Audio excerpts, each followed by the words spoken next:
전국 법관 대표회의가 오늘 제3차 임시회의를 열고 사법농단 재판거래 파문 진앙지로 지목받아온 법원 행정처를 폐지할 것을 의결했습니다. 이와 함께 법원장 보임을 포함한 법관 인사와 관련된 논의 등도 이어졌습니다. 하나하나가 메가톤급 파장을 낳을 사안들입니다. 전국 법관 대표회의 현장을 김정래 기자가 취재했습니다. 전국 각급 법원 대표 판사들의 회의체인 전국 법관 대표 회의가 오늘 임시회의를 열고 법원 행정처를 폐지하기로 의결했습니다. 사법농단 재판거래 진앙지로 지목받아온 법원 행정처를 이참에 폐지해 사법행정권 남용 여지 싹을 아예 뽑아버리자는 취지입니다. 판사 인사를 포함한 사법행정 의사결정과 집행 전반을 관장해온 법원 행정처는 그동안 제왕적 사법 권력의 근원이라는 논란이 끊이질 않았습니다. 관련해서 판사회의는 사법정책과 행정에 관한 의사결정을 하는 회의체와 결정사항을 집행할 집행기구, 대법원 운영조직인 사무국을 분산 설치할 것을 제안했습니다.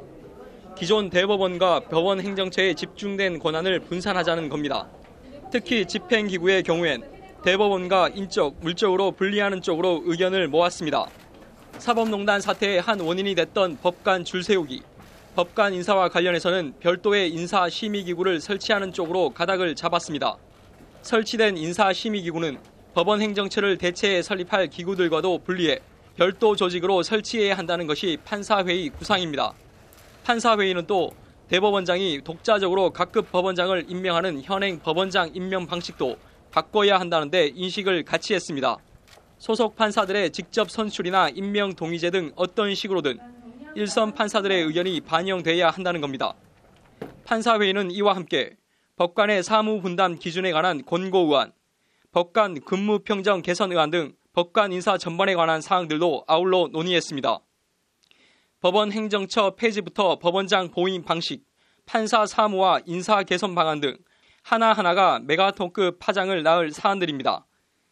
사안의 파괴력과 민감성을 감안해 판사회의 측은 추후 진행 사항 등에 대해 극도로 말을 아꼈습니다. 의안에 대해서는 제가 지금 발의자가 아니기 때문에 제가 말씀드릴 부분이 아니에요. 판사회의는 오늘 의결된 사항들을 김명수 대법원장에게 곧 건의사항 형식으로 전달할 방침입니다. 앞서 어제 발표된 전국 법관 대표회의 설문조사에 따르면 설문 참가자 10명 중 8명 이상이 현행 법원장 보임 방식을 바꿔야 한다고 생각하는 것으로 조사됐습니다. 법원 안팎 개선 판사회의 건의안이 어떤 식으로든 반영될 거라는 관측이 많습니다. 선출되지 않는 사법 권력을 보다 민주화하고 그리고 국민의 통제를 더 가능하게 하기 위해서는 그나마 법원 구성원들에 의해서 법원장을 선출하도록 한다면 대법원장이 알아서 전국 모든 각급 법원장을 임명하는 현행 법원장 보임 방식을 어떤 식으로든 개선해야 한다는 데엔 법원 안팎에서 어느 정도 공감대가 이뤄진 모습입니다. 오늘 전국 법관 대표회의를 계기로 법원장 보임 방식이 실제 개선으로 이뤄질지 주목됩니다. 법률방송 김정래입니다.